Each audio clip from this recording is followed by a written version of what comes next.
solo es defendernos. Por eso nos han catalizado, ¿no es cierto?, de delincuentes, de malvados, de violentos, de todo lo que se escucha. Así que, cuando hablamos de los antecedentes del levantamiento de octubre, compañeros, miramos que el gran estallido social en el Ecuador se coció a cada movilización que se dieron en el Ecuador. Ahí hay dos problemas fundamentales que estamos enfrentando y no sabemos cómo vamos a resolver aquello. Uno, hay una política extractivista que no vamos a quedar dependiendo de aquello toda la vida. El petróleo y la minería, compañeros, van a terminar, pero los recursos que están saliendo de estas áreas, ¿en dónde se están desarrollando? Acordarán ustedes, compañeros, se proponía el cambio de la matriz productiva, ¿no es cierto? O sea, utilicemos los 50 años de petróleo en el Ecuador, los miles de millones de dólares, pero lógicamente para hacer lo que ya los ecuatorianos hemos hecho incluso antes de la República: agricultura y ganadería. Fortalezcamos y le decimos en datos: el 70% de lo que consume el Ecuador está siendo sostenida por las manos de los trabajadores campesinos, pequeños, medianos industriales, pequeños, medianos agricultores. Entonces, ¿qué decimos? No vamos a seguir dependiendo del petróleo durante toda la vida, porque ya se está terminando, compañeros. Entonces decimos que el primer problema, al menos con los pueblos y nacionalidades, es los territorios en este momento están prácticamente entregados a las grandes transnacionales. Ese es un factor fundamental que analizamos para el evento de levantamiento de octubre. Un siguiente tema: todos los procesos de desarrollo, ¿en dónde están concentrados? ¿Será que hay una política que realmente ha permitido la redistribución de la riqueza? Cuando decimos la redistribución de la riqueza, no es que estamos diciendo que el Estado coja la plata de los ricos y distribuya a los pobres. No estamos diciendo eso. Lo que estamos diciendo, una forma de distribuir la economía en el país, es que todas las actividades económicas que desarrollamos los ecuatorianos deben ser, en este caso, diversificadas. ¿Cómo es que 274 grupos concentran el 68% del Producto Interno Bruto? Entonces miramos por cada actividad económica quiénes están concentrando la comercialización, quiénes están concentrando la industrialización, quiénes están concentrando el sistema financiero. No será de pensar de manera colectiva, capaz de que gracias al trabajo de cada ecuatoriano, eso permita redistribuir la riqueza, estimados compañeros. Eso también analizamos. Y un tercer elemento, compañeros, aquí hacemos una diferenciación. Si bien es cierto, veníamos de un gobierno que aplicaba un modelo económico keynesiano, como le conocemos. Este es un tema medio complejo, sobre todo los economistas explican esta parte, ¿no es cierto?, pero que pretendía tener regulada todas las actividades económicas. En otras palabras, sí, que genere, en este caso, industrias, que generen empresas, pero deben estar obligados a pagar impuestos, compañeros. En todos los países se paga o no se paga impuestos. En Europa sabemos que hay en este caso, países donde cobran hasta el 50% de lo que generan. O sea, liberamos todos los costos de producción. Sobre la ganancia se graba un impuesto de las utilidades que tienen. Un aporte, en este caso, ¿no es cierto?, al Estado. Teníamos ese tipo de Estado, un Estado que regulaba, un Estado que realmente, con esa política regulada, lógicamente había políticas de asistencialismo para nuestros sectores. Ahora tenemos otro modelo económico por el gobierno que está implementando, un modelo neoliberal. En cambio, estos señores lo que dicen es que no hay que regular. ¿Quién tiene que regular? Es el mercado, no el Estado. Entonces, como en este momento están en crisis, hay que vender todas las empresas privadas, hay que entregar por delegación privada, en este caso, a los que operan dentro del petróleo, hay que privatizar absolutamente todo. Y para eso, ¿qué necesitamos? Tener garantías que van a venir las empresas a invertir, digamos, en el Ecuador. Para eso, ¿qué están exigiendo? Hay que flexibilizar la fuerza laboral. No sé si ustedes de pronto escucharon la última ley, la ley de apoyo humanitario, donde se escondió. De apoyo humanitario no tiene nada, estimados compañeros. Ahí lo único que se garantizó es la flexibilización laboral, donde permite que pueden bajar hasta el 50% de la jornada laboral. No es que rebajo las horas de trabajo, en este caso reduzco todo, la jornada y el salario. Con eso, imagínense, compañeros, si ahorita mismo son $712, en este caso el costo de la canasta básica, ¿a cómo está el salario básico? $400. Si me están bajando a $250, ¿será sostenible realmente la economía de las familias? Simplemente no las es. O sea, no necesitamos ser economistas para entrar en detalle, simplemente no alcanza. Pero decimos de qué, ¿cómo podemos superar todo aquello? Entonces debe haber pues una política desde el Estado, estimados compañeros, para las empresas que han ganado, gracias al Estado, a las políticas del Estado, y en este momento que estamos en crisis, todo lo que han ganado, garanticen, en este caso, ¿no es cierto?, procesos de desarrollo en el Ecuador. Pero eso no está sucediendo. Lo que han permitido con estas leyes de remiendo que han hecho desde el último año, sobre todo, compañeros, es permitir que salvaguarden los intereses de las grandes empresas. ¿Y cómo están haciendo? Sacando capital, en este caso, hacia afuera, a los paraísos fiscales. Por eso le hemos dicho, empresarios, si tienen soberanía, si tienen dignidad, compañeros, tienen que hacer el mismo esfuerzo que hace el ecuatoriano. Los que tienen una vaca, los que tienen 2 vacas, los que tienen produciendo la papa, hagan el mismo esfuerzo. Hagamos los negocios dentro del Ecuador. La plata que tienen afuera, traigan al Ecuador. Salvamos las empresas, pero salvamos también el empleo de los ecuatorianos. Pero eso no quieren. Por eso están implementando, han logrado eliminar o reducir los impuestos a la salida de los capitales. Como hacen esto, lógicamente los empresarios tienen la libertad de sacar más plata. ¿Cómo decían que estamos en problemas para el tema de la dolarización? Cuando en el levantamiento de octubre se pretendió posicionar que los subsidios, en este caso, más o menos tenían una cobertura de 1.300 millones de dólares. Pero preguntemos cuántos millones de dólares tenemos afuera. Son más de 36.000 millones de dólares. Si solo esos regresaran al país, estimados compañeros, seguramente vamos a tener mayores condiciones para enfrentar una crisis. Pero como quieren guardar únicamente esos intereses y no quieren poner en riesgo sus capitales, pero los trabajadores sí que pongan en riesgo hasta su trabajo, hasta su fuerza laboral. No es posible, estimados compañeros. Eso lo analizamos en este primer capítulo. En el segundo capítulo decimos qué es realmente lo que sucedió en los 11 días. En los próximos días, estimados compañeros, va a salir un documental. No lo que está escrito en el libro únicamente, sino también que puedan mirar con imágenes, con videos absolutamente reales. No es una ficción de lo que realmente pasó en el levantamiento de octubre.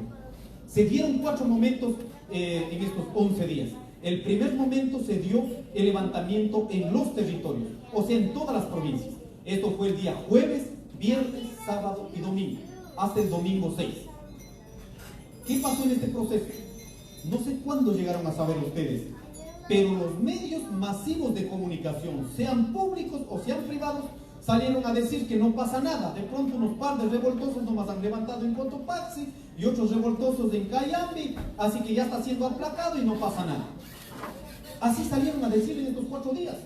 Por eso la gente reaccionó y dijo, si es que esto está siendo ocultado por los medios masivos de comunicación, entonces tienen que entrar a operar los medios alternativos de comunicación.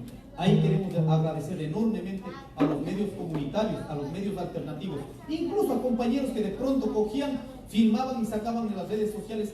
Esto permitió fortalecer y posesionar la verdad, lo que pasaba en este primer momento. Como no se escuchaba del gobierno nacional nada más que en ruedas de prensa a decir que estaba una decisión tomada, simplemente los manifestantes deben dejar de hacer, en este caso, las acciones. Por ello, fuimos la primera provincia que llegamos a la ciudad de Quito. Cotopaxi llegó con 50.000 compañeros panzaleos dispuestos a quedar hasta que haya resultados. De ahí vino los compañeros de Imbabura, compañeros de Cayambe, compañeros de Cañar, Chimborazo. Llegaron delegaciones de todo el país, y cuando realmente ya teníamos toda la fuerza fue desde el día lunes hasta el día miércoles. Esos 2 días también analizamos a detalle, estimados compañeros. Pero en este proceso, en lugar de tener una respuesta por parte del gobierno nacional, ¿qué tuvimos? Tuvimos el endurecimiento violento por parte del aparato militar. Cuando ustedes mirarían en los videos cómo empezamos a defender desde el día lunes, era con cartoncitos, escudos de cartón. No sé si miraron cuando un joven desde arriba, frente a la asamblea, le tiran realmente una bala y cae tendido porque estaba con este escudo de cartón. Ahí es donde la gente, esto es valioso, esto desarrollamos en el tercer capítulo, es valioso porque la gente se fue autoorganizando y autodefendiendo. no había nadie quien venga a decir así se hace.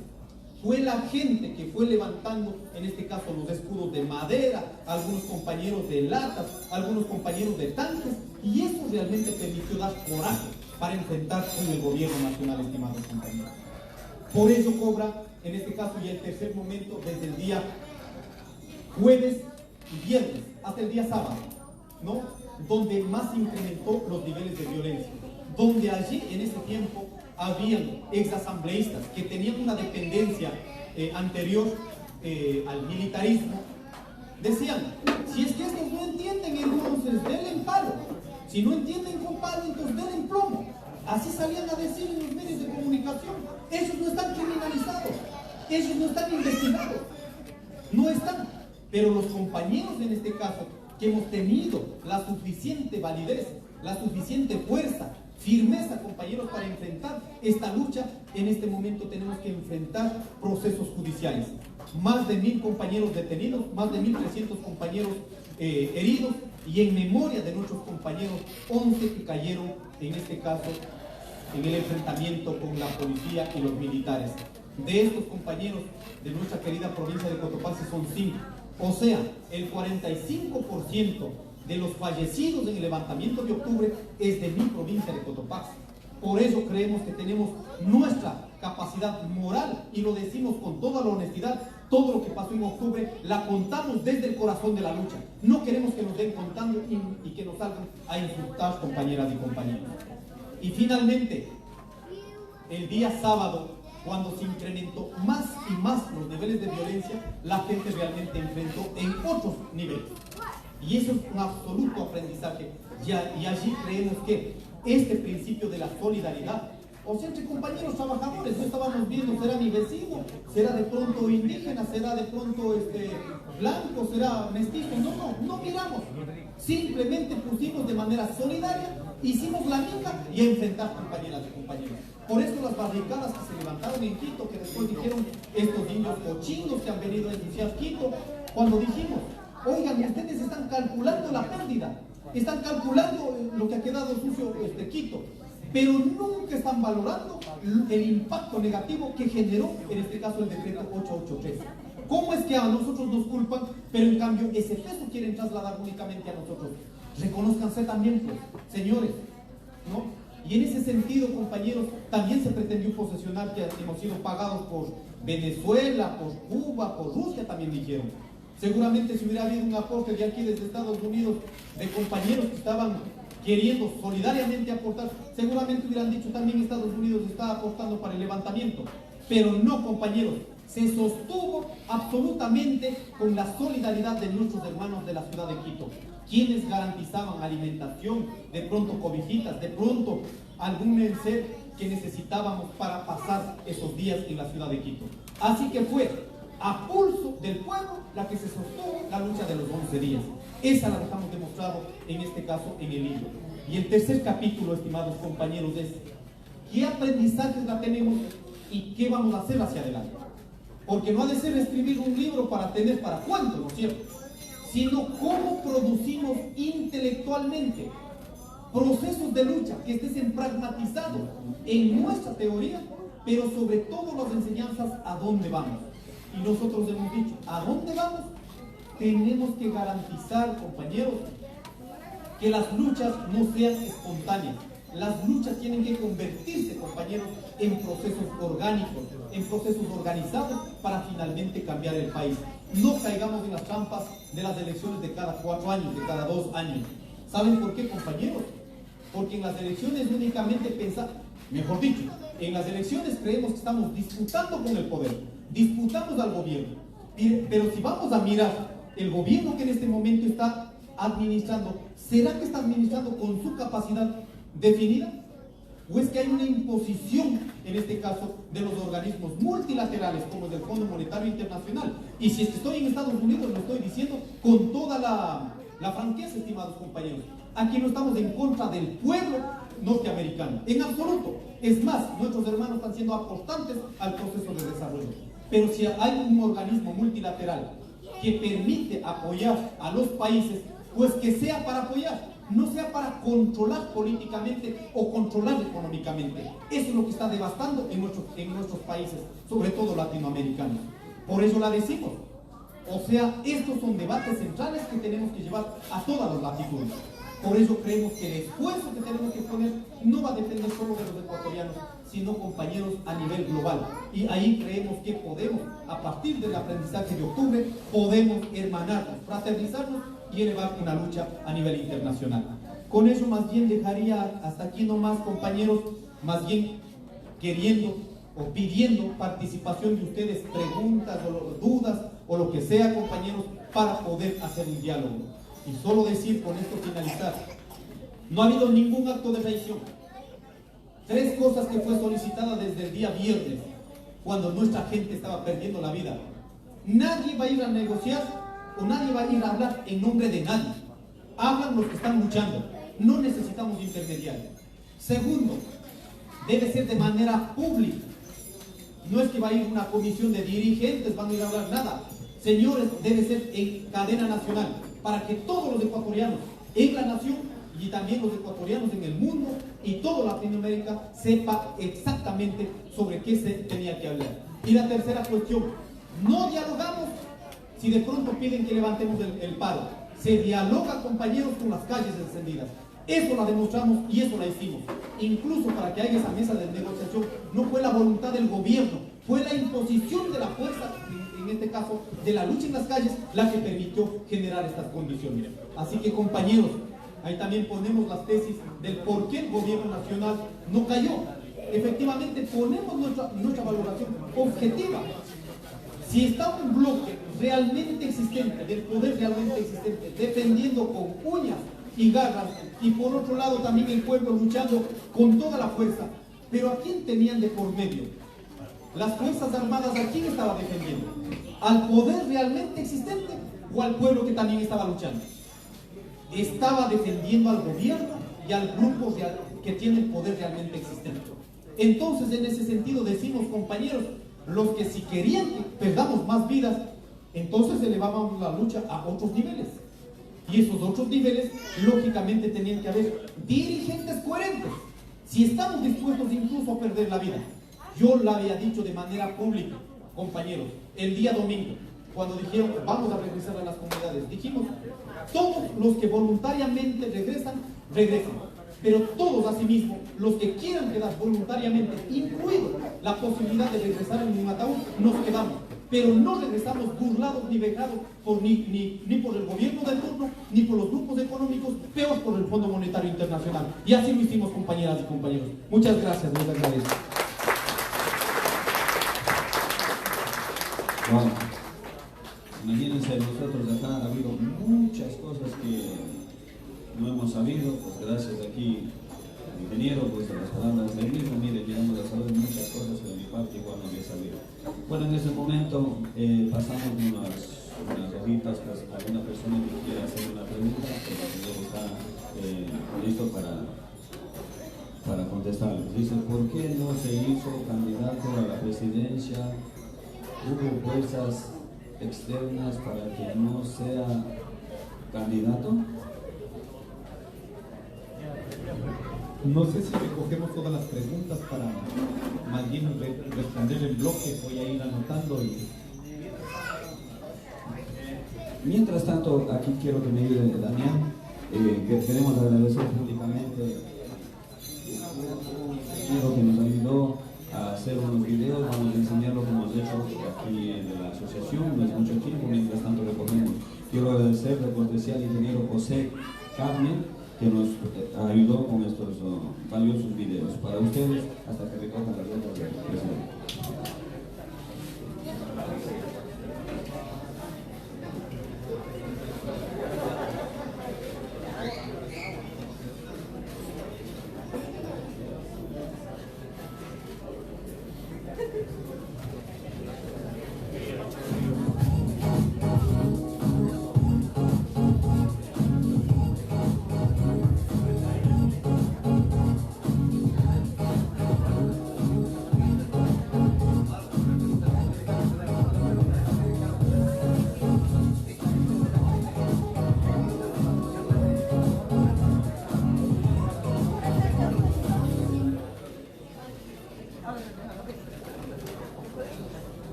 Bueno, siguiendo con las preguntas, mientras el Presi trae un poco más, dice, ¿por qué no se hizo candidato a la presidencia?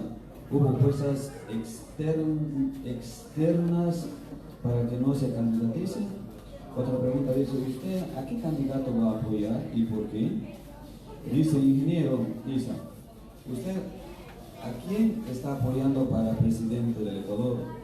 Un cordial saludo desde Guamote, Chimborazo. El señor Luis Ortega dice, señores, ¿usted apoya al candidato Yacu Pérez? ¿O a qué partido apoya su organización? Buenas noches, Mashi Leonidas. Hubo un desazo para elegir el candidato del movimiento Pachacute.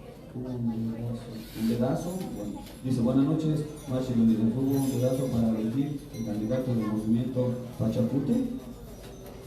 Asociación de Jóvenes Pachamameños en Spring Valley. Ingeniero Leonidas dice, ¿cómo así dejó el puesto libre a la presidencia del doctor Yacu Pérez? Y si están de acuerdo todas las organizaciones indígenas de la candidatura de Yacu, el señor Nicolás Tiján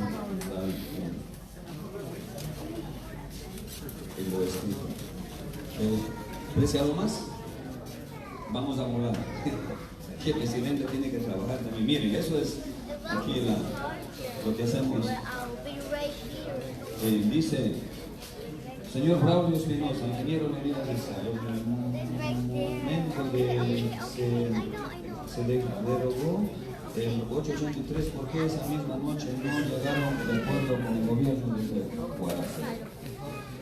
De Cristian Michel, ¿qué le hizo tomar decisiones al postularse a la presidencia ¿qué le hizo tomar decisiones de postular a la presidencia?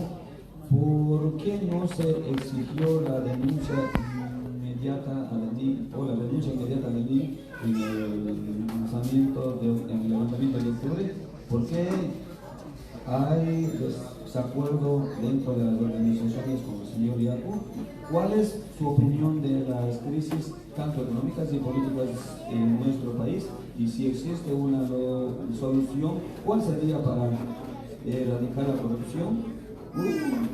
Buenas tardes. ¿Cómo nacemos que aquellos que aquí y afuera ayuden y se unan al cambio local? Dice, ¿cómo hacemos que aquellos de aquí y afuera ayuden de afuera y se unan al cambio local? En este caso en el Ecuador. ¿Cuál es su objetivo al presentar su obra en el condado de New York, tomando en cuenta que muchas personas no están urgidas para exigir su derecho y obligación al voto? Joaquín Guamán, de la provincia de Cañar, ¿cuándo se estaba en cadena nacional al ir al receso? ¿Por qué no regresó enseguida y cuando la hicieron ya estaba con la resolución tomada que lo hizo un día? ¿Sigo o...?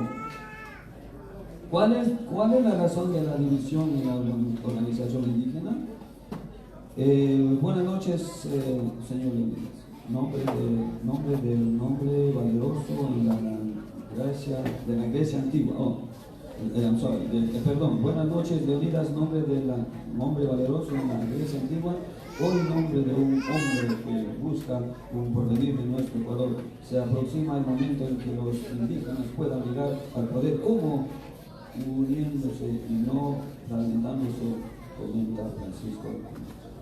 Livia Juela, de la SUAY, un agradecimiento a cada uno de los compañeros que lucharon incansable en octubre. Realmente era muy triste ver los videos.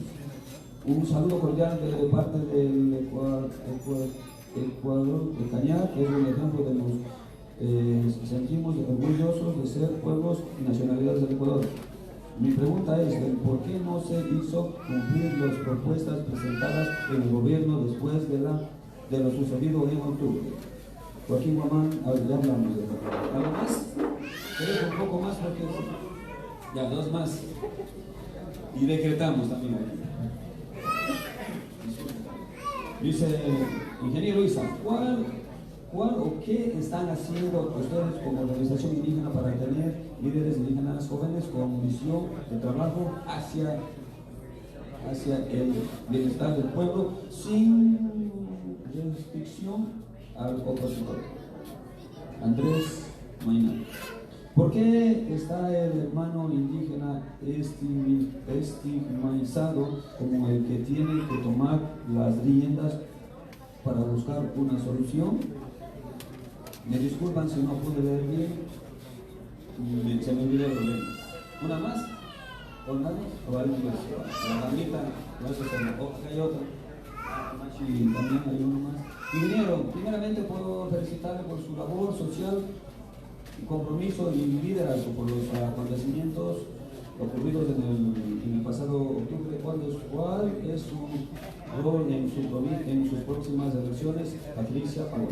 Y con esto terminamos. Centro Cívico Rotoriano de Huechete. Si ustedes van a levantar en octubre de nuevo, ahí voy yo también.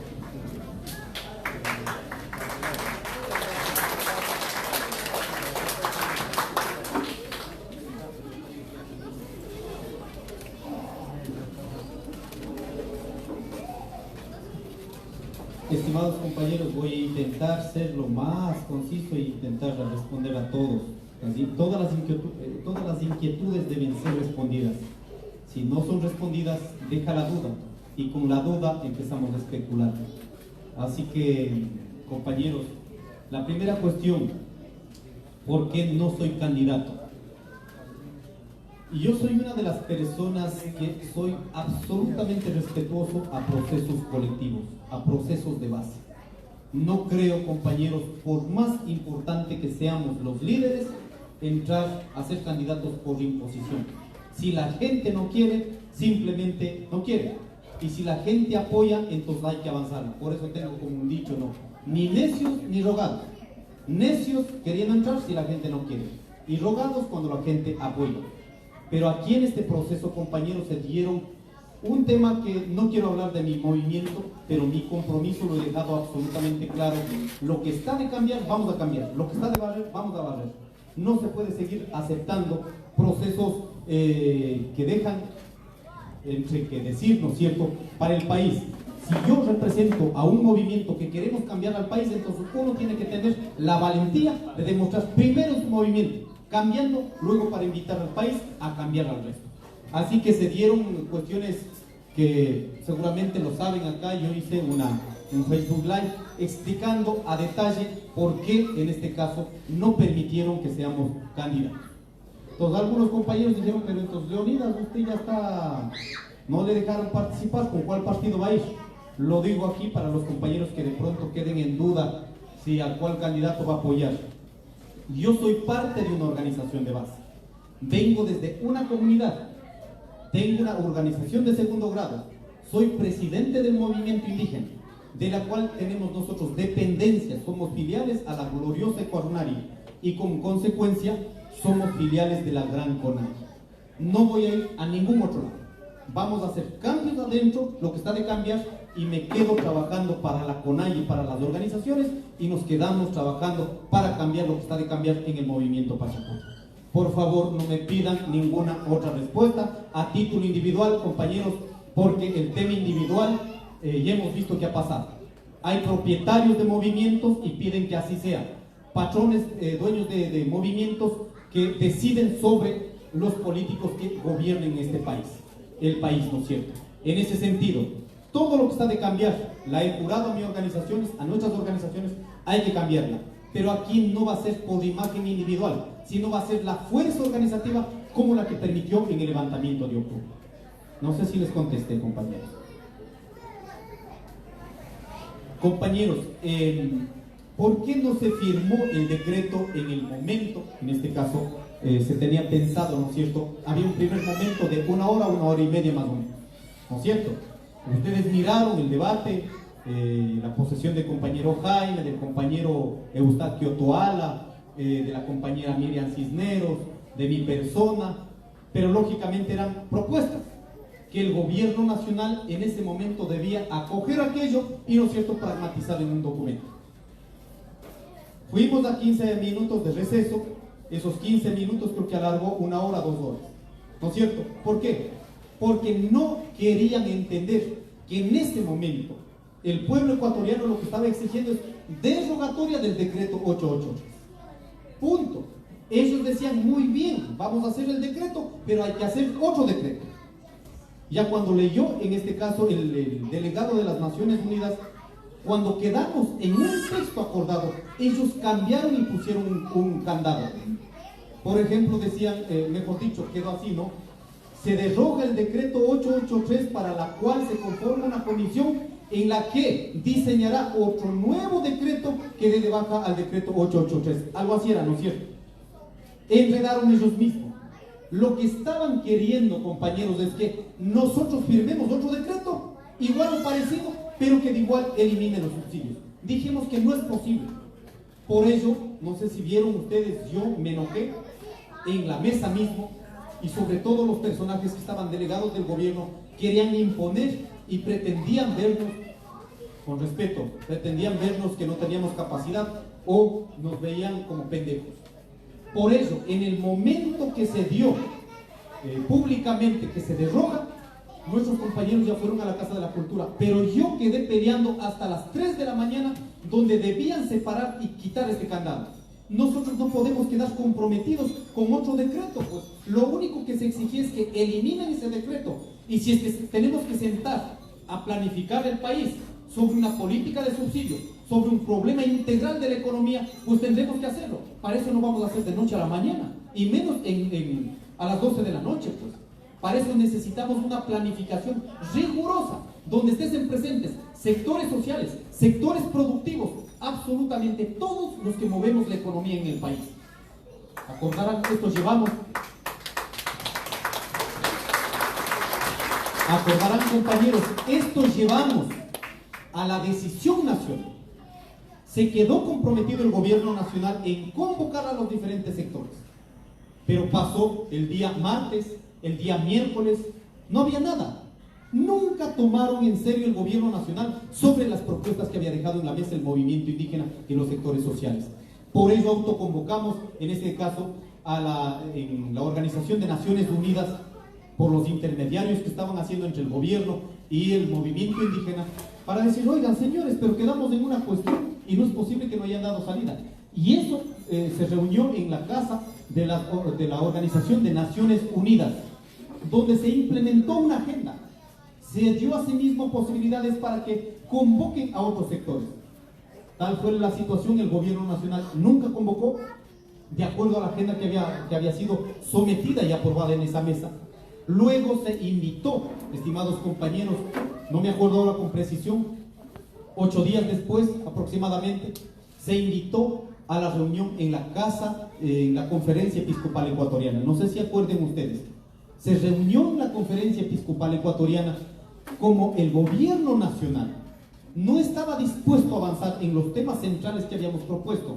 ¿Cuál es la política financiera? ¿Cuál es la política fiscal? ¿Cuál es la política tributaria en el Ecuador? No puede quedar en la desbandada. Y una de las cuestiones que decían, oiga, no podemos poner impuestos, sí, pero tenga la capacidad determinativa, en este caso, el sistema de rentas internas. Hay empresas que no pagan impuestos. ¿Cómo es que los ecuatorianos de a pie pagamos el 12% cuando compramos una caja de fósforo, compramos algún artículo, pagamos todos los días? Y cuando salen a decir, oiga, pero los señores dirigentes pagan o no pagan impuestos. Claro que pagamos todos los días, pero las empresas que han generado ganancia, que han generado recursos, no por sí mismos, por las empresas, sino por el trabajo de la gente y muchas veces por las políticas del Estado, ¿qué tienen que hacer? Sobre lo que ya han ganado, simplemente paguen el impuesto a la renta, pues señores. Y nosotros no hemos dicho que haya un impuesto más, pero que por favor paguen lo que corresponde legalmente, pero no manipulen, pues. A veces hacen facturaciones dobles, hay formas de evadir los impuestos que habíamos dicho, tiene que ser determinado. Entonces, para eso que necesitamos una política clara en el Ecuador. Todos estos temas, como no fueron escuchados, se llamó a rueda de prensa, se entregó este mandato del Parlamento de los Pueblos, conformado con más de 188 organizaciones en el país. Se entregó al gobierno nacional, a la Confederación Episcopal Ecuatoriana, se entregó a las Naciones Unidas y se entregó al pueblo ecuatoriano. Y en este momento es esa la propuesta que estamos sosteniendo como movimiento indígena, como sectores populares. No una propuesta de pronto de un candidato, diga esto se me iluminó y esta es mi propuesta. No, estamos teniendo la propuesta resultado de un proceso de lucha que se dio en el levantamiento de octubre, estimados compañeros. Por eso yo quiero decirles que todo este trajinar de la lucha no acabó únicamente en la reunión de ese domingo 13, sino conllevó hasta ahora. Seguimos en ese mismo proceso de lucha. Así que esa noche no se firmó porque quedamos discutiendo hasta las 3 de la mañana. Por eso el decreto apenas llegó. Yo cuando estaba llegando en Cotopaxi estábamos preocupados. Y es más, como nos estaban esperando para el recibimiento, si no llegaba el decreto, compañeros, si no llegaba el decreto hasta el momento que estábamos llegando en Cotopaxi, de igual, en este caso se ratificaba la lucha porque no había ningún documento que avalice sobre el acuerdo que teníamos en la noche anterior. Por eso, más bien a las 6 de la noche ya nos enviaron el documento y quedó eliminado el decreto 883. Por eso sale con la fecha del 14 de octubre la eliminación del decreto, que en este momento están regularizados, ¿no es cierto? Otra vez han puesto otro decreto, aprovechando de la pandemia, aprovechando que no pudimos salir al levantamiento. En este momento la eliminación de los subsidios o la liberación de los precios de los combustibles, mejor así, ¿no es cierto?, está estandarizado a partir de una banda. Lo que están diciendo es que cada mes van a tener un techo de 5% de eliminar, en este caso, el precio de los combustibles con subsidio. Eso significa que en un año y medio estarán liberados el 100%. Por eso hemos dicho, vamos a esperar en esta primera, segundo, tercer mes. Pero si encontramos el peso nuevamente, como acordarán, ahí pretendían algunos sectores del transporte estar de acuerdo. ¿Pero qué pedían? Hay que incrementar el 10% a todos los pasajes. Si van a poner otra cuestión, nuevamente tendrán en las calles a todos los sectores populares que vamos a estar golpeados por esta economía, estimados compañeros. No sé si dejé claro.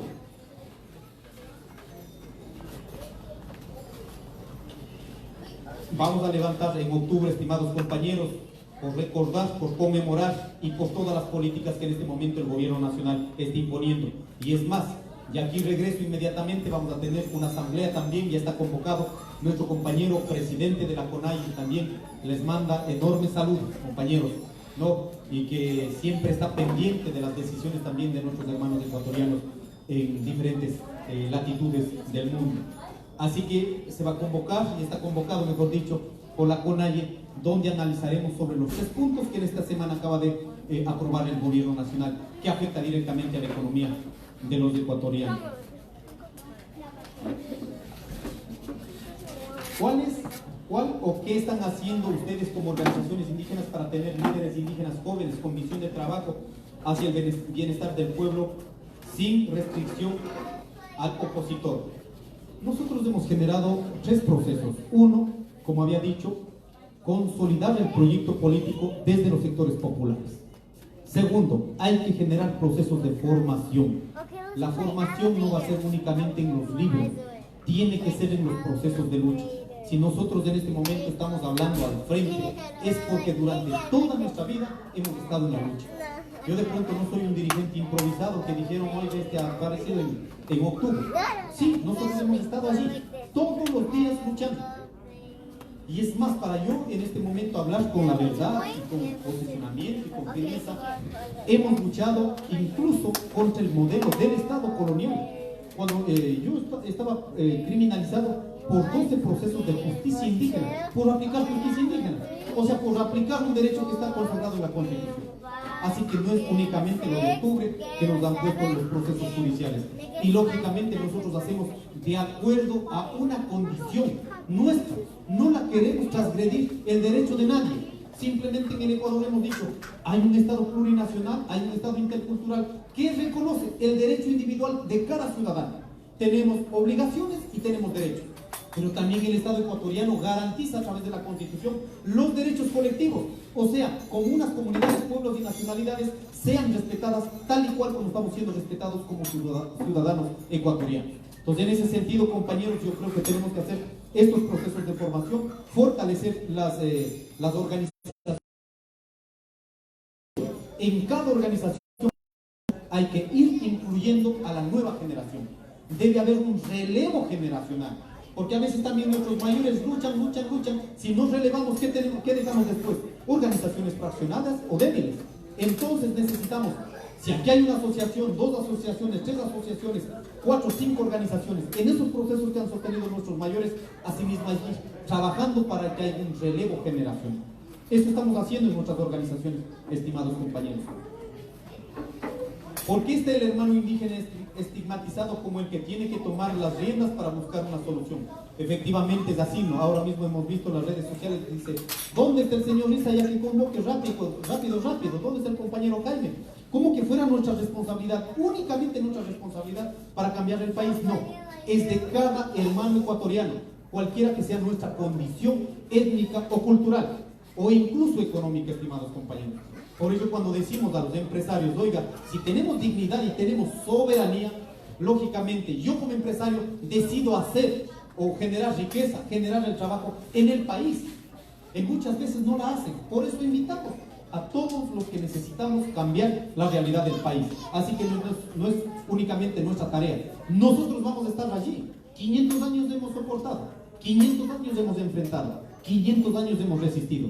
Si ahora más que nunca podemos unirnos de esfuerzos con todas las condiciones, con todas las identidades, hagamos un esfuerzo para de una vez por todas desterrar lo malvado que está haciendo en nuestros países la corrupción. ¿Y cómo lo hacemos, compañeros? Si no hay una justicia independiente, entonces tendremos que generar condiciones para que lo que está haciendo la justicia, mejor dicho, lo que está diciendo el pueblo, sea respetada dentro de la justicia. Así que yo había propuesto incluso en el tema de corrupción 3 cosas.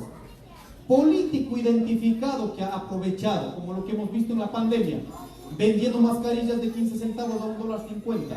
Si miraron esto, ¿no es cierto? O que de pronto cogían incluso medicamentos donados para las familias, cogían y estaban vendiendo. Eso no se puede aceptar, estimados compañeros. O de pronto la fruta de nuestros hermanos fallecidos, $2 costaba, pero a la final llegaron a $150. O muchas empresas que se aprovecharon de la pandemia para especular el precio de las medicinas o de los insumos de primera necesidad. ¿No es cierto? ¿Miraron esto? Claro, no podemos aceptar. Entonces, ¿qué habíamos dicho nosotros? Si un político está identificado como corrupto, simplemente tiene que quedar sin el derecho de ciudadanía para toda la vida. O sea que sí,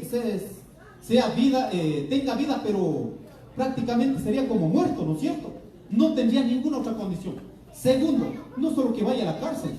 Si no van a la cárcel, pasan llorando 2, 3 años, hasta 5 años, cuando el pobre que de pronto cometió por necesidad, por pobreza, ¿no es cierto? Van 1 año, 2 años, por una gallina, por un celular. Pero los que roban millones y millones, 1 año, a veces ni tanto también, regresan. ¿Qué tiene que hacer? Corrupto identificado, sí, derecho a ciudadanía, y segundo, recuperado hasta el último centavo las propiedades incluso que ponen a veces en nombres ajenos. Debe ser así, compañeros, si no, no vamos a cortar nunca los niveles de corrupción, compañeros. Siguiente cuestión para las empresas que están aprovechando, que han aprovechado de las crisis. Por Dios, digo, vea, hay familias que no podíamos acceder a una mascarilla, no podíamos acceder a un jabón, no podíamos acceder a un alcohol o de pronto a un gel. ¿Cómo es que estaba por los cielos? Empresas que, para esto necesitamos que el Estado defina o regule todos los precios y estabilice.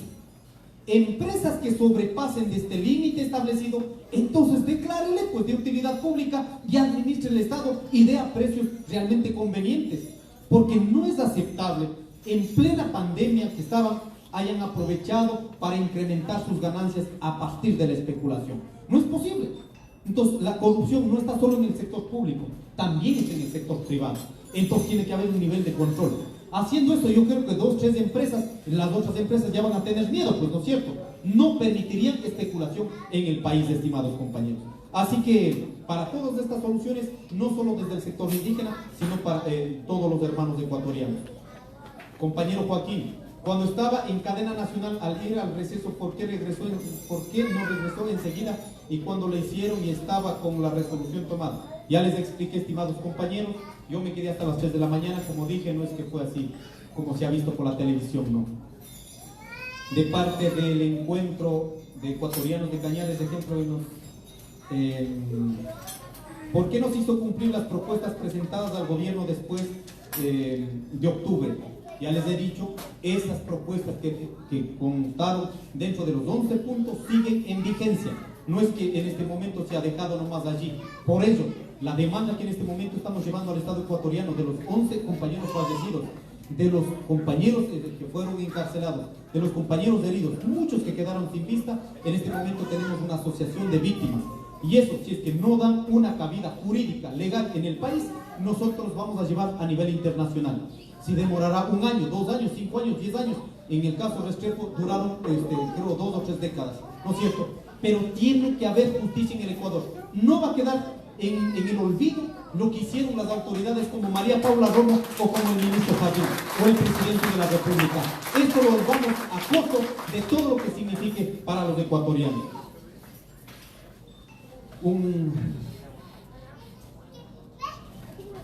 Realmente muy triste en los videos, y efectivamente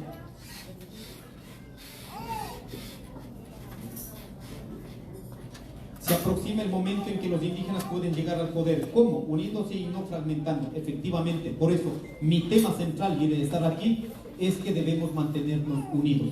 Solo unidos podemos incluso discreparnos, podemos debatirnos, pero en el límite de la unidad. Y para, en este caso, no tomar solo el gobierno, sino tomar el poder. Y ese poder sea escuchado por cada compañero que está dentro de esta unidad. Así que no nos dejen la tarea solo a los indígenas, sino todos los que estamos aquí, compañeras y compañeros, invitados a fortalecer este proyecto político.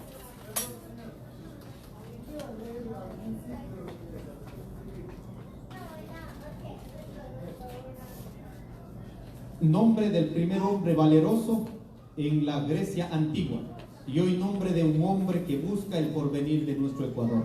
Muchas gracias, Leónidas. Bueno, mis paisas me pusieron Leónidas también, muchas gracias. De pronto estaba obviando para no exclamar a mí mismo.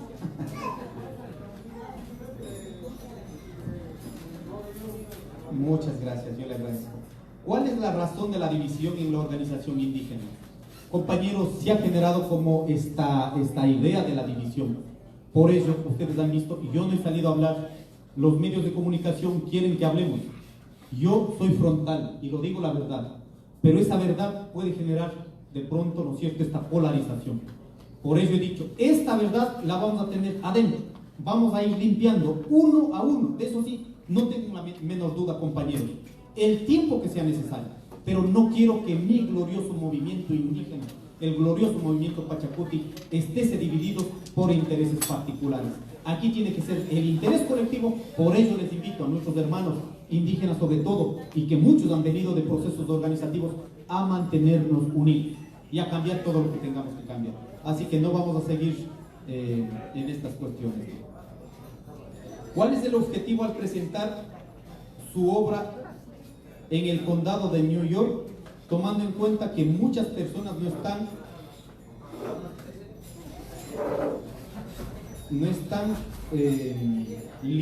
registradas para ofrecer su derecho y obligación al voto? Compañeros, no he venido a hacer política electoral, he venido a hacer una política de debate, político ideológico, político organizativo, político internacional.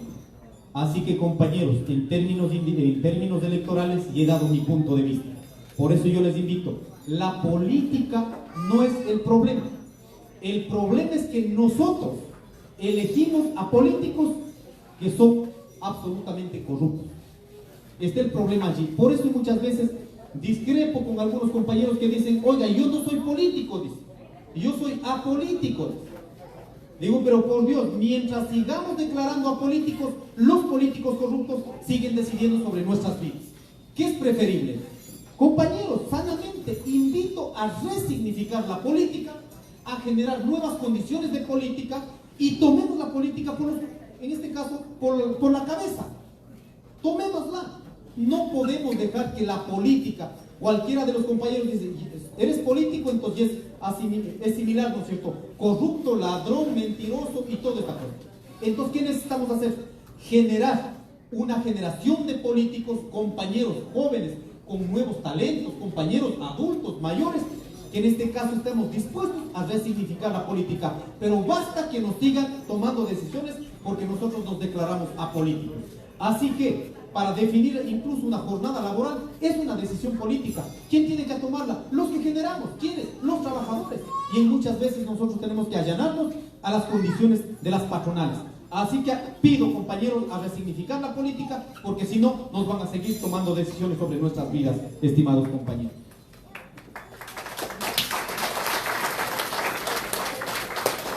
¿Cuál es su opinión sobre la crisis económica y política en nuestro país? Y si existe una solución, ¿cuál sería para erradicar la corrupción? La corrupción, ya les dije esas 3 propuestas sobre la crisis. Principalmente en este momento, el Ecuador está viviendo 2 problemas centrales.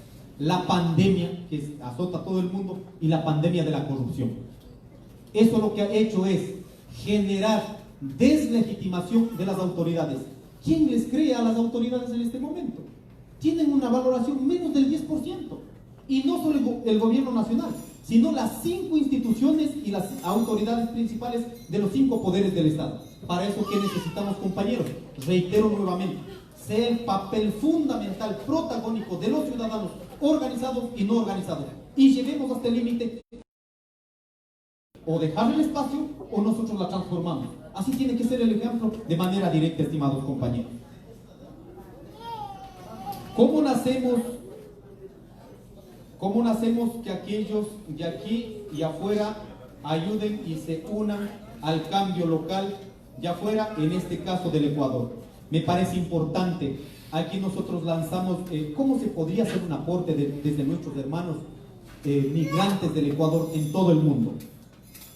Son más de 3 millones de hermanos ecuatorianos, son 3 millones de brazos, 3 millones de fuerza de trabajo que pudieran estar generando riqueza en el Ecuador, pero ustedes salieron a generar riqueza en otros lados y están devolviendo ese esfuerzo del trabajo, están devolviendo con divisas, y eso está ayudando a sostener la economía en el Ecuador.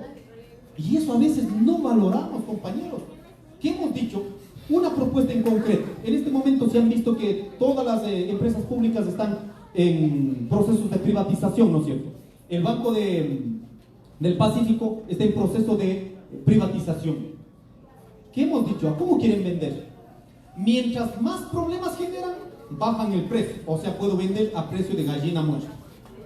¿Qué hemos dicho, compañeros? No será de pensar, si es que ya no sostiene, en este caso el Estado, entonces digamos que los 3 millones de ecuatorianos que están fuera del país, que compren pues, solo poniendo $1.000. Imagínense, solo poniendo $1.000 por año, ustedes tendrían un capital de 3.000 millones de dólares.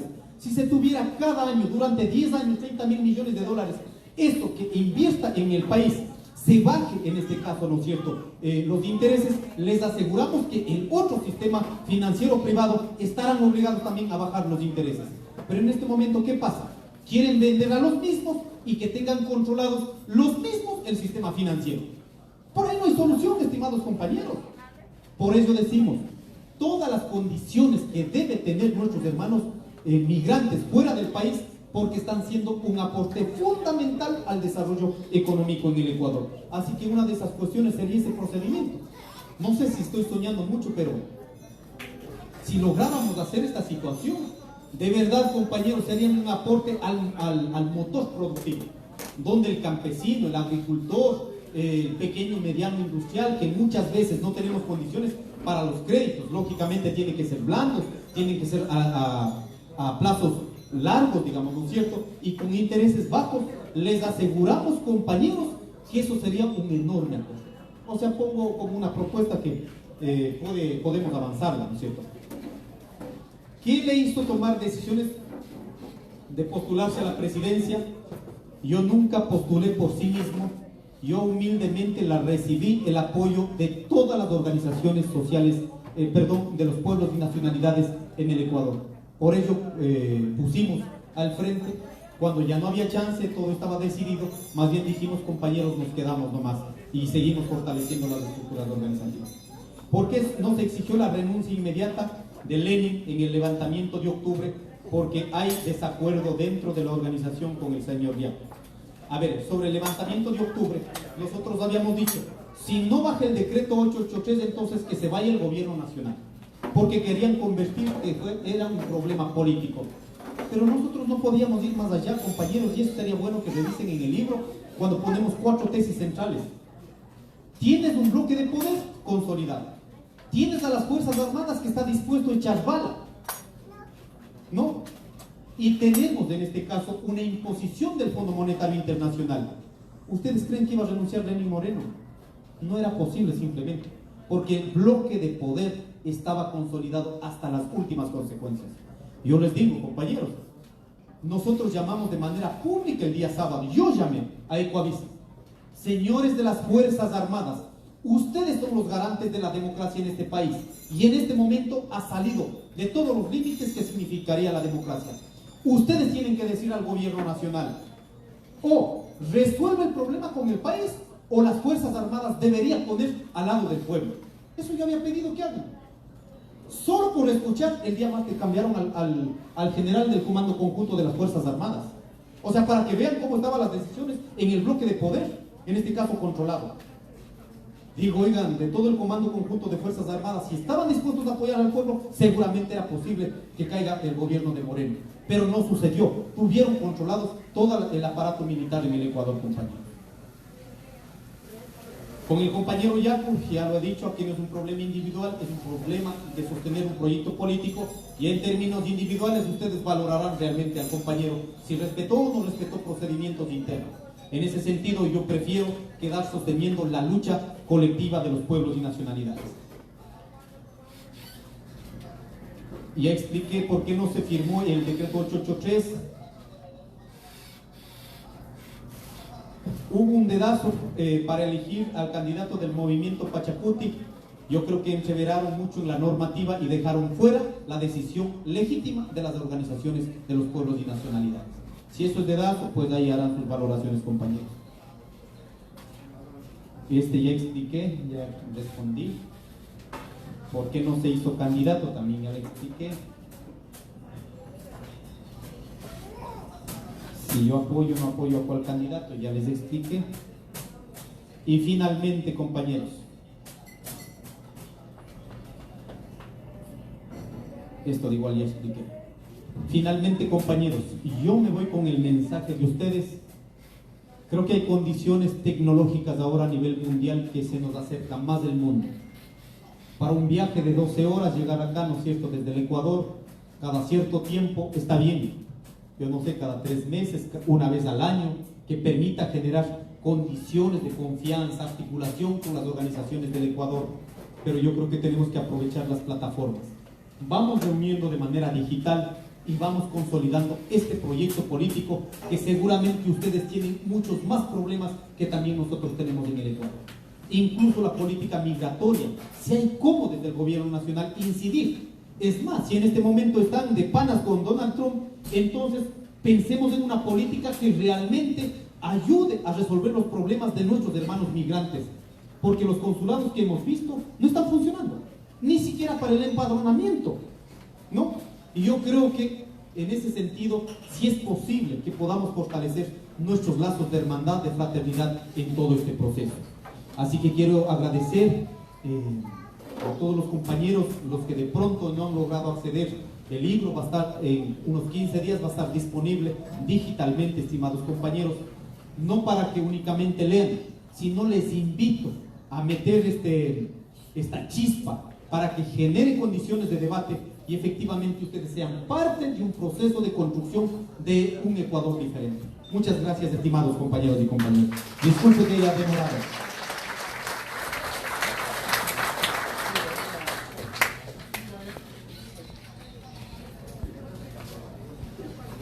Muchísimas gracias. Podemos estar escuchando.